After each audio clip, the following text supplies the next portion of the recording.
Welcome to this guide to Rule the Waves 3, focusing on the guns that you should choose.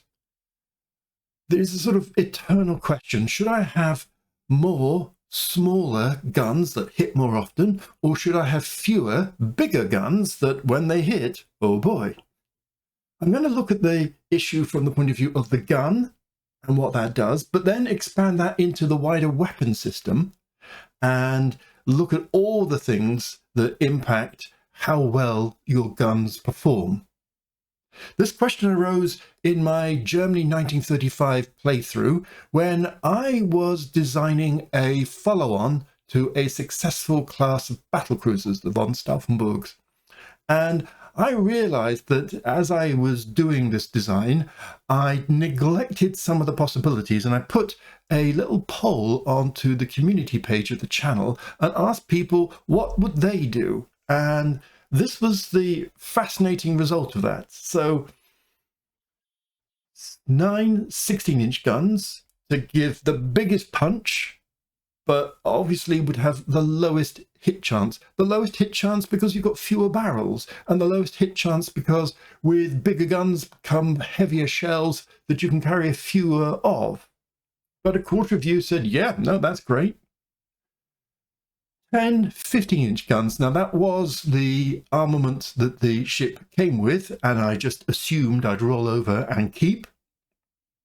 It gets a hit bonus of 11% purely because of the barrels, not including any extra shells that it may carry. 44% of you said, yeah, that looks good, which is encouraging. And I also put in 12 14-inch guns, thinking, well, that's a 33% hit bonus compared to a 16-inch gun. So you're really hitting often. And for a bit of fun, I added 14 13-inch guns. I didn't think many of you would go for that, even though you're getting a 55% boost to your hit chance against the 16-inch guns and 40% over the 15. I mean, you know, that's a lot of hitting in a 13-inch gun. So I thought that was really, really interesting because it's a balance between increasing the damage as you increase the caliber and increasing the chance that you're going to hit, because if you don't hit, it's a nothing. And yeah, it seemed quite a finely edged choice, and there was a lot of discussions in the comments that reflected that. So I did a little bit of research, and I had a little look at Drakinifel, who I'm sure you all watch and hardly needs any introduction. And he's done a great video, it's an hour long, on battleship guns in World War II, a series of tubes. And what he did was he took all of the guns and he divided them into two groups, pre-1930, mainly World War I era, and post-1930. And he scaled them on an 11-point scale from 0 to 10 against a range of factors, so that the gun that scored the least was given 0, and the gun that was scored the most was given 10. And he looked at the rate of fire, the weight of the shell, and the kinetic energy that therefore that brings with that, the maximum range, the armor piercing at 20,000 yards, which he felt was a pretty reasonable, practical fighting range, the weight of the bursting charge in the shell, which gives the shell a considerable added boost. And he added some pros and cons, fudge factors, for want of a better term, where they were absolutely applicable. So, for example, the Littorio's 15-inch guns here, he downgraded because they are, in his phrase, hilariously inaccurate, whilst the 15 and 14-inch guns of the Royal Navy, also down these 15-inch guns as well in the pre-1930s, were given a boost because they're famously very accurate. He did indeed want to include circular area probability. That's a circle around the target within which 50% of your shells are likely to land, and obviously 50% will land outside that circle, and the smaller the circle, the more accurate the weapon. However, he couldn't find reliable data for all of the guns Indeed, he couldn't find any data for some of the guns, so sadly he had to exclude it, which is a great shame, because the chance of hitting something would seem to be an absolutely central quality of any gun's value. This is really interesting because he's shown through this process, and as I say, listen to the video, it's really fascinating, a relative scaling performance between guns across these 5 factors, with the worst in the group getting theoretically 0 if the 12.6-inch Italian gun on the Doria and Cavour classes had scored uniformly the worst in every quality, they would have had a score of 0.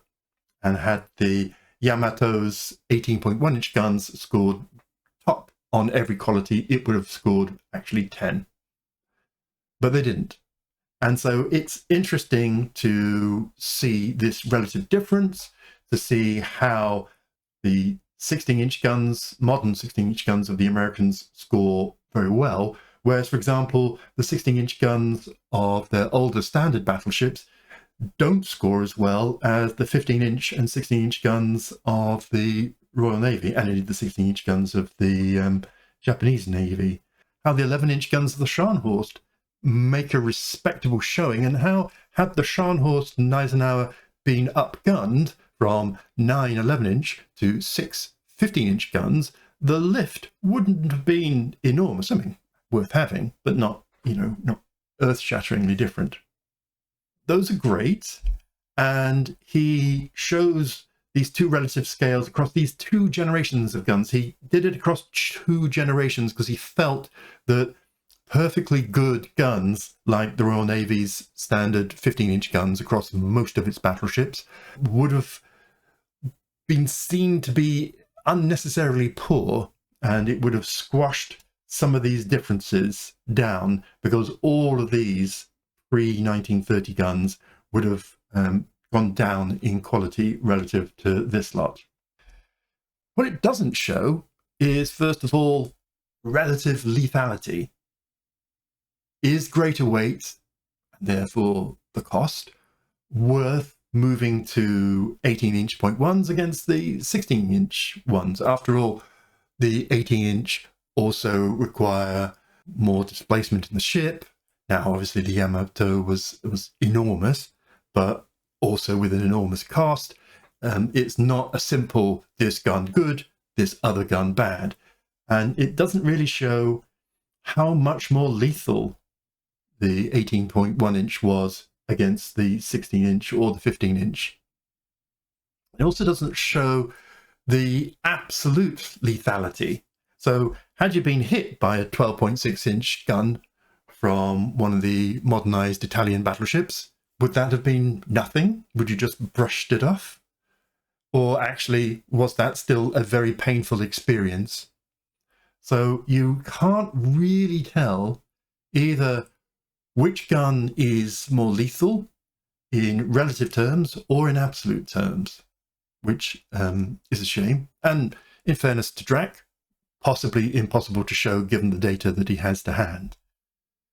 It's also a shame that you can't actually compare the post-1930 and the pre-1930 in one table. It would have been nice if he'd told us a sort of fudge factor to push these scores down by X in order to make a uniform comparison.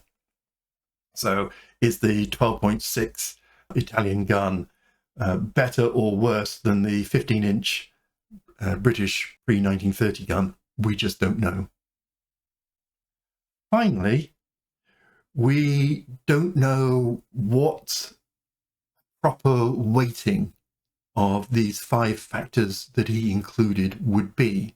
Now, he made the argument, fair enough, that he didn't want to do weighting. He didn't want to say, I don't think, say, rate of fire is that important, because the difference in rate of fire is pretty small. Normal rate of fire is 1 a minute for most guns. And if you move to an accelerated rate of fire, you kind of go to 1 every 40 seconds, 1 every 30 seconds or something. It's not an enormous difference. So you could make a case that you should perhaps downgrade rate of fire. He said he didn't want to do that because he didn't want to reflect his own personal hobby horse to say, I think this is more important than that. I think he was wrong to do that. I mean, fair enough. Yes, do this unweighted. Now, actually, I argue if it's unweighted, it is weighted. It's just that the weighting is 1 to 1 to 1 to 1 to 1. And that's what he's done. But it would have been really interesting to see that and his weighting as well. He generally doesn't feel range is too significant, and possibly, as I've argued, rate of fire is less significant, which then makes shell weight and bursting charge more significant. As ever, these things don't show us everything. I think when we bring Drax's work and similar people's work into the game, we do risk conflating guns with weapon systems. So Drax was very consciously talking about the gun. He wasn't talking about the gun in association with the wider weapon systems, such as the fire control. And of course, it's also easy to risk conflating the reality with how Rule the Waves as a game implements that. So I've just drawn this up to show the difference. So the difference between the reality of the gun performance included all these kinds of characteristics and others. So, for example, national variations. Not all 15-inch guns are created the same.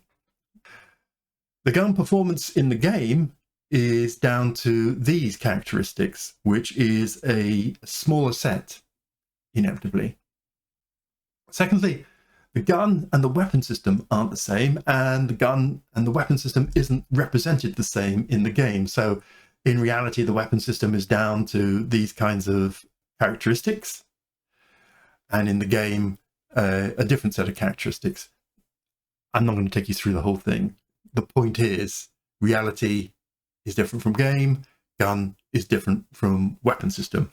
And I'm more interested in the weapon system in the game, because this is a guide to Rule the Waves 3, and the weapon system is actually what affects the damage done.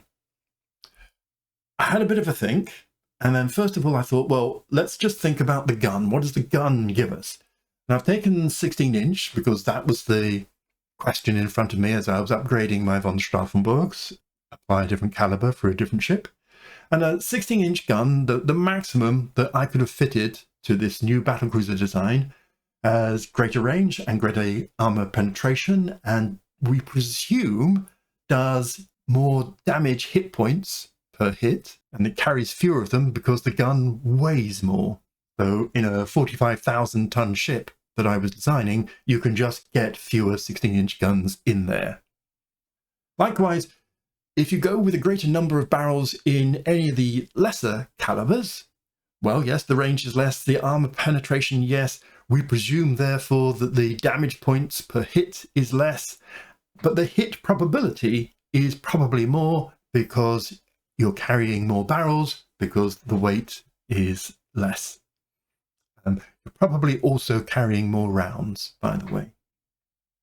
And I thought, well, there must be some way of taking this to a deeper level and trying to see what the optimal choice would be.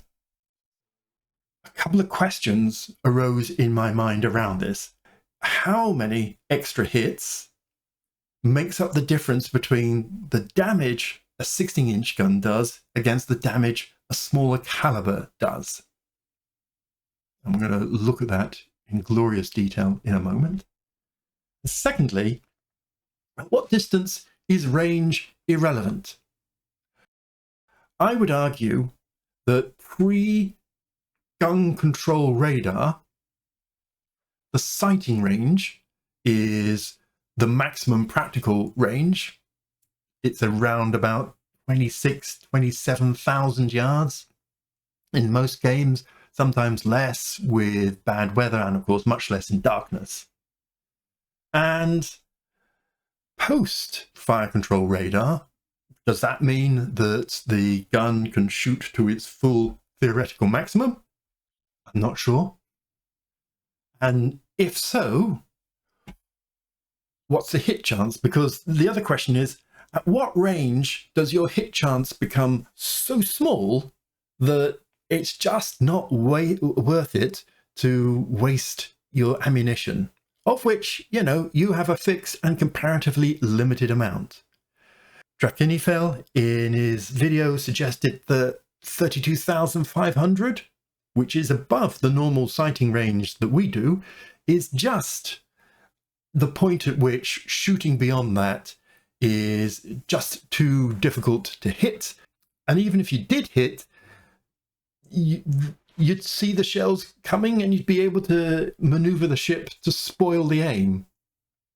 And because the shell would take so long to arrive, for example. I think that's an interesting question. I think 27,000 yards is a good estimate in Ruler Waves 3. The radar range to be seen. The hit chance, I would argue that under 1%, certainly under 0.5%, you're just wasting your ammunition. Under 1%, you're probably being suboptimal in your ammunition usage. I would want really a percentage, a hit percentage of about 2%, maybe 1.5%, 2% to justify loosing off those guns. But back to this first question. How many extra hits do you have to do to make a smaller caliber worthwhile? So I've turned to some maths. I mean, as good a maths as I can do. If there's any engineers in the audience who can do better maths, please, I'd love to see your table. So we'll start with a 16-inch gun and use that as our baseline of what heavy armament we could get into a 45,000-ton battlecruiser hull. I've assumed a combat range of 25,000 yards. Drakenifel was using 20. They're both fine. Belt penetration, we know, will be 9.728 inches at 25,000 yards. For comparison, I've also included the deck. I'm not going to use that in the calculations, but you'll see why that's interesting later. And it comes up with 4.864. So, you know, nearly half. I've assumed that a 16-inch gun, 25,000 yards, with this penetration will cause 10,000 hit points of damage to the target ship. This is a complete assumption. No basis in game figures or reality or anything. It's just a nice, easy baseline that I can compare the other ships to, because I'm going to make the other ships be proportionate to the belt penetration. So as the belt penetration goes down, the number of hit points that the other guns can do will go down proportionately. I'm able to get 9 16-inch guns in triple turrets with 120 rounds per barrel. I want to acknowledge that there's a critical hit possibility. We have no idea what that is or how it's calculated, but it is higher, I believe, with a 16-inch gun because the shell is more destructive. With 120 times 9, you get 1,080 rounds on the ship. And if you assume that at 25,000 yards, if we're, you know, sailing nice and straight and we're not getting smoke interference or the weather isn't bad and all the myriad of other 40-odd factors that can influence gunnery, if we get a 2% hit chance, then we will score 21 hits on our target, and that will cause 210,000 hit points worth of damage. Okay, a lot of assumptions, but that's a reasonable baseline. If we substitute 15-inch guns, well, the penetration will drop to 8.5 and a bit. The deck penetration, curiously, stays exactly the same. I didn't know this. The hit points, assuming that it's proportional to the drop in penetration, will now only be 8,828. I'm able, because of the weight savings, to get 10 15-inch guns in a quad-triple arrangement, still with 120 rounds per barrel. And the hit possibility is now high-ish, which in my mind is a little bit less than higher. And the total rounds per magazines of the ship is now 1,200. And if we fired off all 1,200 at a 2% hit chance, we'd get 24 hits, which would cause 211, 872 damage points. So a tiddly-widdly bit higher. That's a technical naval term. If we go for 14-inch guns, the belt penetration goes down to 7.8. The deck penetration drops half an inch to 4.4. And the hit points goes down to 8,040. So not as huge a drop as I'd have thought, because the penetration drop isn't as huge as this one. I can only fit 115 rounds. I could have traded a barrel and gone down to 11 barrels and increased the number of rounds, but I thought 12 in nice 4 quads was just much more symmetrical. It has a medium-ish critical hit chance, and it carries 1,380 shells on the ship, and if they were all fired off at a 2% hit chance, we'd be getting 27 hits, which gives us 217,080. So a bit more, but remember, a shell is worth 10,000, so it's less than a shell's worth of damage compared to a 16-inch. So don't be too beguiled by the rise in number there. Only 7,000 more. To carry the thought experiment on, we can have a look at 13-inch, and here the penetration drops quite significantly to 6.4, which gives us 6,640, whilst I was only able to get an extra barrel in, giving a quad and triple arrangement, and still keep the 115 rounds per barrel. So it's got just short of 1,500 rounds on the ship, which would hit 30 times, which would give 199. So that's 1,000. So that's a real drop in the damage caused. And then just to continue the sequence, we could fit a 12-inch, which is quality 1. All the others are quality 0. And here the penetration drops to 5 inches, so almost half that of a 16-inch gun. The deck penetration, by the way, is the same between 14, 13 and quality 1 12-inch, which is curious. So that brings our hit points in proportion to the decline in belt penetration down to 5,000 and a bit. We're able to get 15 in a quad and triple arrangement and increase the rounds to 125. It has the lowest of the critical hit possibilities. It carries 1,875 rounds, which would cause 37 hits, but that only delivers 190,000 and a half damage points. Interesting. I mean, if I've cautioned against overestimating the 14-inch gun, causing 7,000 more damage compared to a 16, then I equally should caution the 12-inch causing 20,000 less than the 16-inch gun.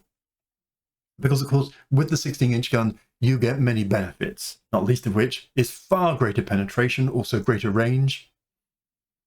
But you can see that you can at least make a good case between going down to 15 or to 14 and still not affecting the overall level of damage you're likely to cause, and actually having more chances of hitting.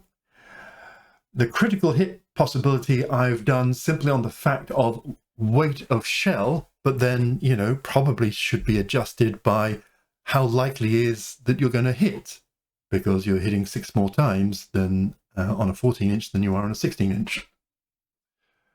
I hope that's interesting. I would caution that in real life, the gunnery factors, of which there are 39 that I've found, and are probably more, across a whole range of different characteristics, the quality of fleet, the weather conditions, visibility, the characteristics of your firing ship, characteristics of how well you've been ranging your fire, various forms of interference from yourself, from the target, from other friendly ships getting in the way, from being under fire yourself, and from smoke. If you want to know more about this, have a look at my earlier video. It was analyzed during Ruler Waves 2, but I don't believe that this aspect of the game has significantly changed. So, my conclusions here is, well, I think the broad brush conclusions is you have an interesting choice. 16-inch, 15-inch, 14-inch are sort of the same-ish. You get largely the same hit points of damage by either going up or going down. A larger calibre battery will give you greater range, greater penetration, and greater damage points per hit. I could add a greater chance of a critical hit as well. So, you know, those are significant advantages and not to be sniffed at. Going smaller will give you more hits and, of course, gives you more resilience to damage because you've got more barrels, more turrets. In an actual battle, however, this stuff is important, but it's not the only thing by any means. Advantages to your technology probably matter at least as much and possibly more. So armor piercing and high explosive shells and fire control and your radar and your gun quality, they probably all matter more if you ever have an advantage in your technology than the raw gun power, the raw firepower of your gun. Advantages in quality probably matter more. Crew quality, your officer quality, if your officer is a keen gunnery officer, your gunnery doctrine, if you've invested in that, all matter.